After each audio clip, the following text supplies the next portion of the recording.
اکثر لوگ یہ سمجھتے ہیں کہ پنجیری صرف پریگننٹ لیڈیز کے لیے بنائی جاتی ہے اور کھائی جاتی ہے. ایسا نہیں ہے. یہ ہر عمر کے افراد کے لیے ایسا سورس ہیں جو پروٹین اور نیوٹریشن سے بھرپور ہیں. آج کے ملاوٹی دور میں یہ ایک بہترین بغیر کوئی پریزرویٹیوز کے آرگینک اور ہیلدیسٹ فوڈ سپلیمنٹ ہے. This is suitable for all ages and for all seasons. ہر عمر کے لوگ فیض پستہ پنجیری ہر موسم میں کھا سکتے ہیں. فیض پستہ پنجیری an organic, versatile and healthy food supplement. فیض پستہ پنجیری کا یہ نایاب تحفہ ایک کال پر آپ کے گھر پر آپ دیکھ رہے ہیں ARTV چینل. صدر تحریک مسلم شبان مشتاق ملک نے آج سیکریٹریٹ کی مساجد کا سنگ بنیاد رکھنے پر اپنے خیالات کا اظہار کیا. آئیے دیکھتے ہیں وہ اس معاملے پر ان کا کیا کہنا ہے. بسم اللہ الرحمن الرحیم. آج 25 نومبر بروز جمعرات الحمدللہ ثم الحمدللہ سیکریٹریٹ مساجد کی دوبارہ تعمیر کے لیے سنگ بنیاد کی تقریب سیکریٹریٹ میں منعقد ہوئی. مگر افسوس اس بات کا ہے کہ مساجد کے دوبارہ سنگ بنیاد کے لیے ایک اچھا ماحول پیدا کیا جا سکتا تھا اور ایک خوشگوار ماحول میں یہ تقریب عمل میں آئی جا سکتی تھی. لیکن جو سیکریٹریٹ مساجد کے لیے جد و جہد کیے ان کے گھروں پر پولیس کا پہرا بٹھا دیا گیا. خود میرے گھر پر پولیس کا پہرا بٹھا دیا گیا اور وہاں سمجھیے کہ مساجد کا سنگ بنیاد رکھا جا رہا تھا. ہم کو دعوت نامہ نہیں دیا گیا. اس کا کوئی ملال اور افسوس نہیں ہے جوائنٹ ایکشن کمیٹی کو، کیونکہ ہم اللہ کی رضا کے لیے اور اللہ کی ان مساجد کی زمین کو سجدوں سے سجانے کی جدوجہد ہم نے کی ہے. اب ایک بنیادی جو بات ہے کہ ابھی کانٹریکٹر فائنل نہیں کیا گیا. کانٹریکٹر کا سمجھیے ٹینڈر پاس نہیں ہوا، لیکن کیونکہ فلیش پروٹیسٹ جوائنٹ ایکشن کمیٹی کا 2 جمعوں سے چل رہا تھا اور پھر 2 دن پہلے ٹولی چوکی میں زبردست پروٹیسٹ جوائنٹ ایکشن کمیٹی کے ذمہ داروں نے کیا، اس خوف و ہراس میں آ کر یہ سنگ بنیاد کی تقریب روا روی میں رکھی گئی اور پھر ہمارے گھروں پر پولیس کا پہرا بٹھایا گیا کہ ہم کہیں وہاں آ کر سوال نہ کریں کہ مساجد شہید کیوں کی گئی اور مساجد کی شہادت کے مجرم کون ہیں. یہ آج تک ہوم منسٹر نہیں بتا سکے، نہ چیف منسٹر بتائے، نہ سمجھیے کہ وقف بورڈ کے ناکارہ چیئرمین جو ہے وہ بھی نہیں بتا سکے کہ مساجد کی شہادت کے مجرم کون ہیں.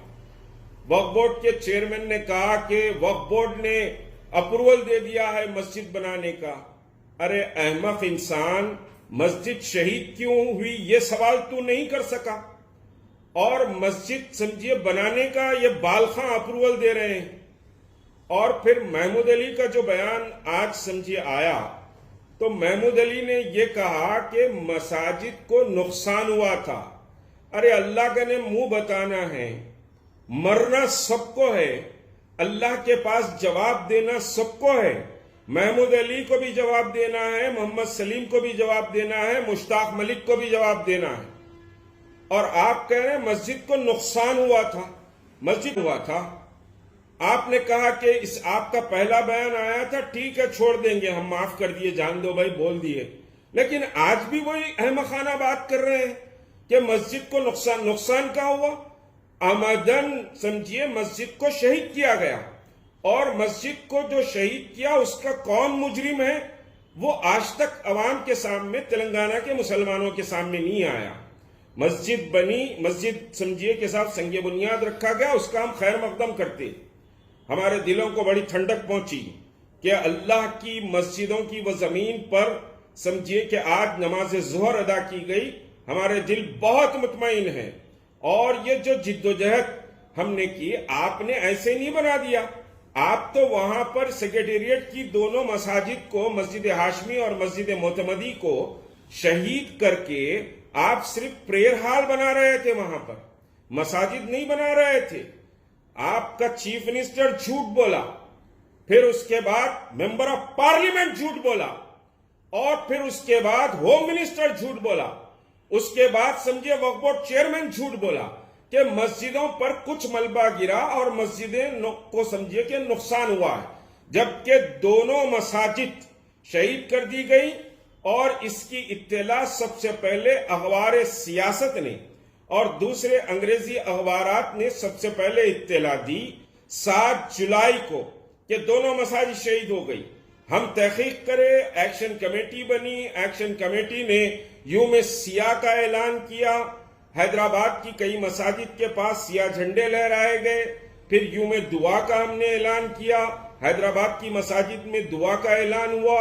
پھر اس کے بعد ہم نے سمجھیے کہ صاحب پوری فل فلیج جوائنٹ ایکشن کمیٹی جس میں جمعیت العلماء، اہل حدیث، تحریک مسلم شبان، وحدت اسلامی اور پھر ایم پی جے، یہ ساری سمجھیے اور ایم بی ٹی، یہ ساری جماعتیں اس میں موجود تھی، اور پھر دوسری چھوٹی موٹی تمام سمجھیے کہ جماعتیں موجود تھی.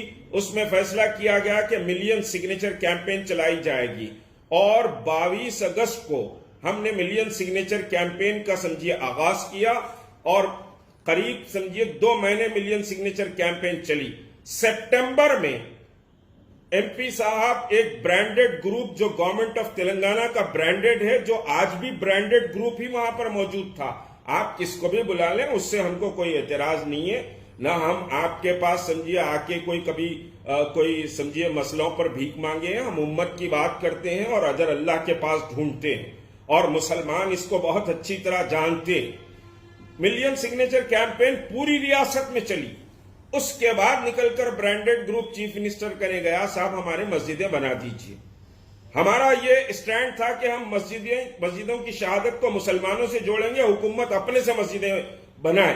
آج شکریہ ادا کر رہے ہیں کہ صاحب 1 کروڑ روپے دے دیے، وہ فلاں کر دیے. ہاں، چیف منسٹر نے سمجھیے کہ صاحب 700 گز 750 گز زمین دی ہے، اضافہ زمین دی ہے، اس کے لیے ہم شکر گزار ہیں. لیکن مساجد کون توڑا، وہ مجرم ابھی بھی سمجھیے کہ پھر رہے ہیں، اور وہ مجرم سامنے آنا چاہیے. نمبر 1.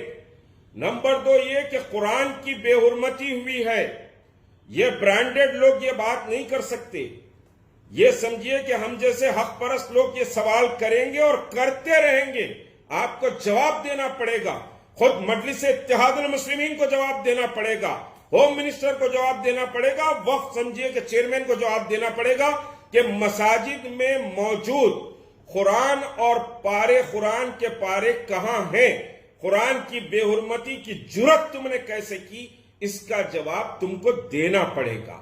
آپ سمجھیے کہ صاحب روا روی میں سمجھیے ہم کو پولیس کے پہرے ہمارے گھروں کے سامنے بٹھا کر آپ سمجھیے کہ وہاں پر سنگ بنیاد رکھ کر خوش ہو جائیں گے، بغلا بجائیں گے اور سمجھیں گے کہ ہم مسلمانوں کے ووٹ لے لیں گے. مسلمانوں کے ووٹ لیجئے مت لیجئے، لیکن مسلمان سوال ضرور کرے گا کہ قرآن کی بے حرمتی حکومت تلنگانہ نے کیسے کی. محمود علی، تم ہوم منسٹر رہتے ہوئے قرآن کی بے حرمتی کرنے والوں کو کیسے نہیں پکڑے؟ تمہارا ایمان کیوں نہیں جاگا؟ یہ سوال سمجھیے بہرحال باقی رہے گا، اور اس سوال کو سمجھیے کہ ہم نہیں چھوڑیں گے. مسجدیں بن رہی ہیں، ہمارا دل سمجھیے کہ آج ٹھنڈا ہے کہ ہم نے ایک لمبی جدوجہد 17-16 مہینے کی جدوجہد ہم نے کی ہے، اور اللہ کے سامنے روتے ہوئے گڑ گڑاتے ہوئے ہم نے مساجد کی زمین پر سجدوں کے لیے دعائیں کی ہے. یہ اللہ جانتا ہے اور ہم جانتے ہیں کہ ہمارے دل کتنا مغموم ہوئے تھے ان مساجد کی شہادت پر. لیکن جو سیاست کھیلی گئی ہے، آج کوئی پریس والوں کو داخلے کی اجازت نہیں دی گئی. صرف سمجھیے کہ صاحب سرکاری میڈیا جو INPR ہوتا ہے اس کو اجازت دی گئی، اور چیف منسٹر کا برانڈڈ جو سمجھیے کہ ٹی نیوز ہے اس کو اجازت دی گئی. اس سے ہٹ کے کوئی پریس والوں کو اندر داخل ہونے کی اجازت نہیں دی گئی. اتنا سیکریسی کیوں مینٹین کی گئی؟ اتنا ڈر اور خوف کیوں تھا؟ یہ ڈر اور خوف آپ کو جوائنٹ ایکشن کمیٹی مشتاق ملک سے اتنا ڈر کیوں تھا